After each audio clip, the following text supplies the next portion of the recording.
গাঁওটারে আর গাঁও কন যায় না, সব কেমন উল্টাপাল্টা হইয়া গেল রে। কেন কাকা, কি কইতাছেন? এই তো মাঠের ফসল দেখতাছেন, নদীও তো আগের মতোই বইতাছে। কিসে পাল্টাইল কন্ত? কাশেম ভাই, কাকা ঠিকই কইতাছে। বাইরেটা এক থাকলেও কি হইব, ভেতরের মানুষগুলা যে সব বেইমান হইয়া গেল। আগে আপদে বিপদে মানুষ এক লগে হইত, আর এখন খালি ভাবে কে কার ঘাড় ভাঙব।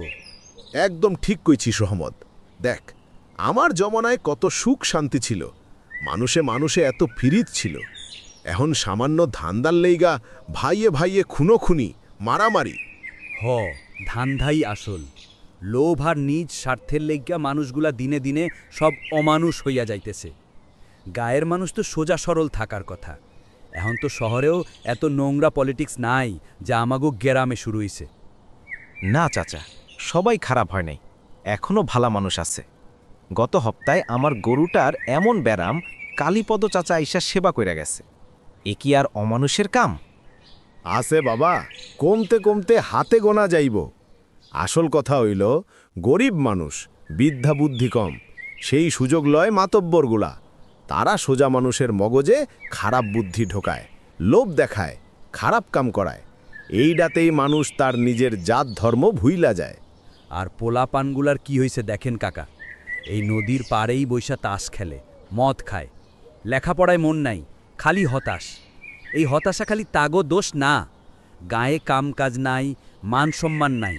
যখন পেটে ভাত আর মনে শান্তি না থাকে, মানুষ তখন ভুল পথে যাইবই।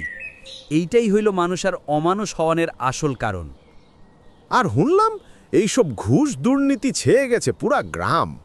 এইসব কি নতুন ঝামেলা এলো? বেআইনি লেনদেন করতেছে হগলে। চাচা, ধরেন সরকারি কোনো কাগজ দরকার বা একটু সাহায্য চাইলেই সাথে সাথে টেকা লাগবো। গায়ে এখন কোনো কামই টেকা ছাড়া হয় না। মানুষ দেখতাছে যারা অন্যায় কইরা বড়লোক হইতাছে তাদেরই ক্ষমতা, তখন সেও ভাবে সৎ থাইকা লাভ কি, আমিও অন্যায় করুম। এইভাবেই বিবেকের বাতি নিভাইয়া দেয়। রমত ভাই, গত বছর সারের লেগা আমারেও থাক কমুনা।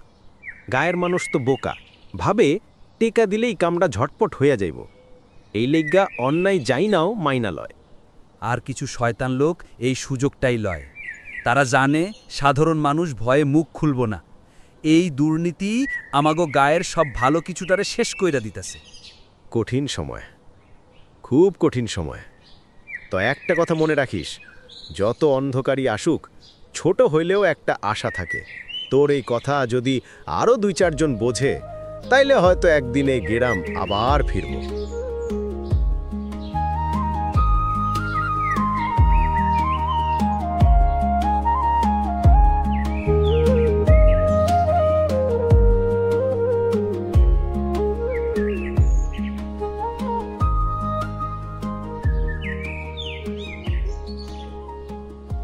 আগে ভাড়াটা যদি, মানে গাড়ি ভাড়াটা যদি এখন দিতেন, আমার আবার। কি ভাড়া? কিরে, তোর এত বড় সাহস, আমার লগে তুই ভাড়ার টাকা চাস? আগে আসলে আমি তো গরিব মানুষ, এই ভাড়ার টাকা দিয়েই তো হাটের থেকে চাল ডাল কিনতাম। হাটের থেকে চাল ডাল কিনবি? শুনলি রে তোরা, এই গায়ে থাইকা আমার রাস্তা দিয়া গাড়ি চালাইয়া আমার মাল তুই আমারে দয়া করছস, আর উল্টা আমার কাছে টাকা চাস? মোড়ল মশাই, দয়া করেন। আপনি গো বড় লোকগুলোর লগে তো আর আমার মতো গরিবের চলে না। আপনার ভাড়াটা পাইলে। এই শোন, ভালো করে কানে ঢুকা, আমারে ভাড়া চাবি না। আমার 14 গোষ্ঠীর কোনো লোকের কাছে কোনোদিন ভাড়া চাবি না। মনে করবি আমার সেবা করছস। মোড়ল মশাই, এ কি কন? তাইলে তো আমি না খাই আমি উড়ুম। তুই গাড়ি চালাবি, চালা, কিন্তু আমার এলাকায় আমার মাল নিয়ে গাড়ি চালাইলে টাকা চাবি না। এই হানে তুই যদি বেশি মুখ খুঁড়োস, তয় তোর গরুর রশিটাও ছিঁড়া দিমু, আর তোর গাড়িটাও ভাঙা দেখবি। আর কোনোদিন চামো না মোড়ল মশাই, ভুল হয়ে গেছে, এইবারকার মতো মাফ করেন। যা ভাগ, এইবারকার মতো ছাড় দিলাম। আর যদি কোনোদিন আমারে ভাড়ার কথা মনে করাইছস, তাইলে কিন্তু তোর গাড়ির চাকাটা তোর গলায় ফাঁস হইব। যা।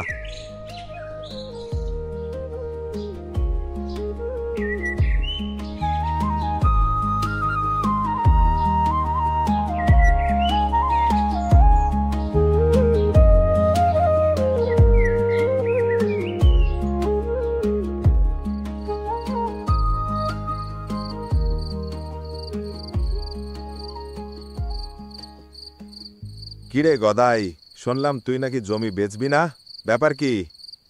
আজ্ঞে মোড়ল মশাই, সালাম। না মোড়ল মশাই, বেচুম না।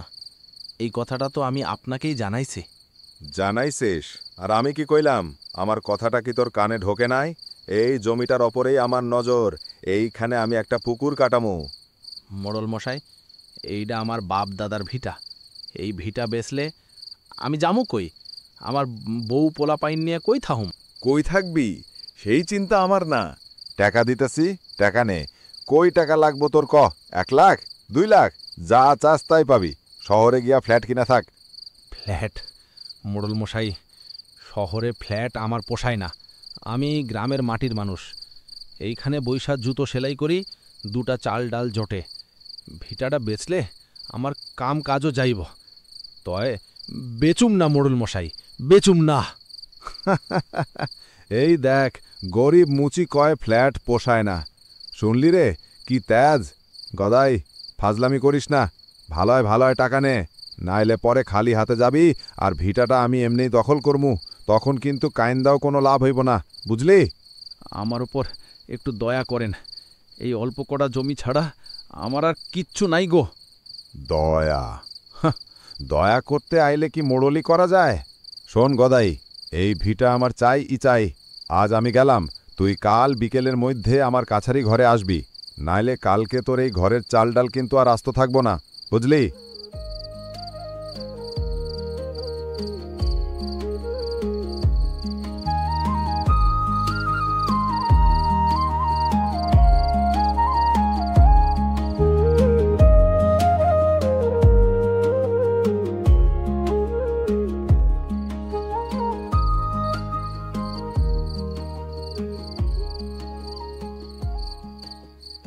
কিরে গদাই, কি হইছে তোর?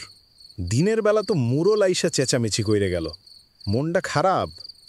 আর কইয়েন না দাদা, আমার কপালটা যে পোড়া। জন্মের পর থেইকাই খালি দুঃখ আর দুঃখ। হ, জানি তো, গরিবের কপাল এমনিই পোড়া থাকে। তয় মোড়লের লগে কি কথা হইল? জমি বা লইয়া এমন টানাটানি জ্ঞান করতেছে। মোড়ল আমারে কয়, টাকা নে, জমি বেশ, আমি পুকুর কাটমো।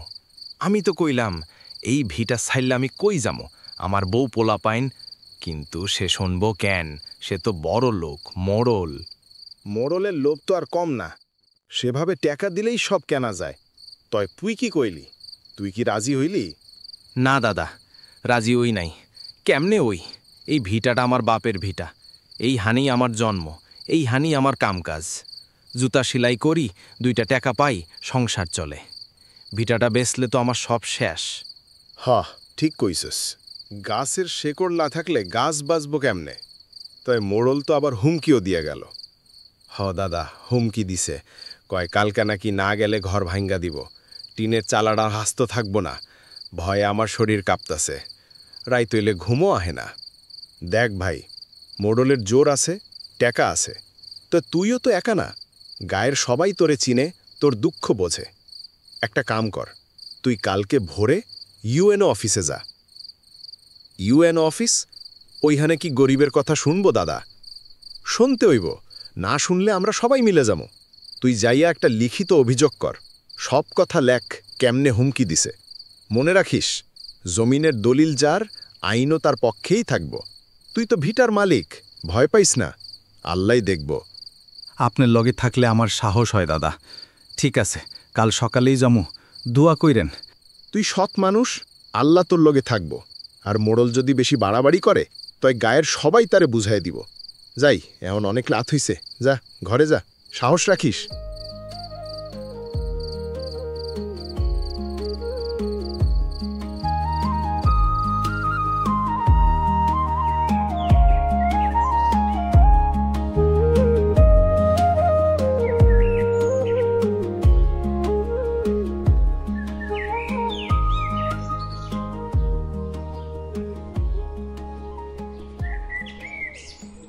আর না, আর সহ্য করা যায় না। গদাই কাকার উপর জবরদস্তি, ভোলার উপর অত্যাচার, আর কত দেখমু আমরা? যতদিন যাইতাছে মোড়লের সাহস খালি বাইরেই যাইতাছে। আমরা কি মরা মানুষ নাকি? কি হয়েছে বাবা রহমত? সকাল সকাল তুই এমন চেইতা গেলি কেন? চাচা, আপনি তো সবই জানেন, আর কত চুপ করে থাকবো? মোড়ল আজ আমাগোর ওপর যাইতে বসছে, কাল তার পোলাপান নাতি নাতনিরা যাইতে বসবে আমাগো পোলাপানদের ওপর। এই জঞ্জাল কি আমরা থুইয়া যামু? না, এইটা হইব না। এই বিষ বৃক্ষ এখনই উপরে ফেলাইতে হইব। আমাগো এই যুগে এই গ্রামটারে অভিশাপ মুক্ত করতে হইব, তা না হইলে আমাগো ভবিষ্যৎ প্রজন্মেরা সুখী শান্তিতে বসবাস করতে পারবো না। মোড়ল আমাগো মুখের কথা কাইডা নিছে, আমরা কি মানুষ না? আমাগো কথা কনের অধিকার নাই? আমরা এই অন্যায় আর মানব না। আমাগো চুপ থাকার লাগা মোড়ল সাহস পাইতাছে। অন্যায়ের বিরুদ্ধে এখন সবার রুইখা দাঁড়াইবার সময় আইছে। যদি আমরা সবাই এক হই, তাইলে মোড়ল কোনোদিন আমাগো বিটা থেকে সরাইতে পারবো না। যদি এই গামডারে সোনার গাম বানাইতে চান, তাইলে এখন আজকেই এই ফাইসালা করতে হইব। রহমত ঠিক কইছে, এই মোড়ল এখন সীমা ছাইরা গেছে। হ, একজোটই তৈব। রহমত, তোর কথা ঠিক, অনেক সহ্য হয়েছে। হ, একজোট হইতে হইব। অহংকার বেশি দিন টেকে না। মরল রে গ্রাম থেকে খেদাইতে হইব, কিন্তু কামটা করতে হইব বুদ্ধির লগে। হ চাচা, আমরা সবাই আছি আপনাগোর লগে। মোড়ল রে বুঝাইয়া দিমু, গরিবের জোর টাকা পয়সা না, গরিবের জোর হইল একতা।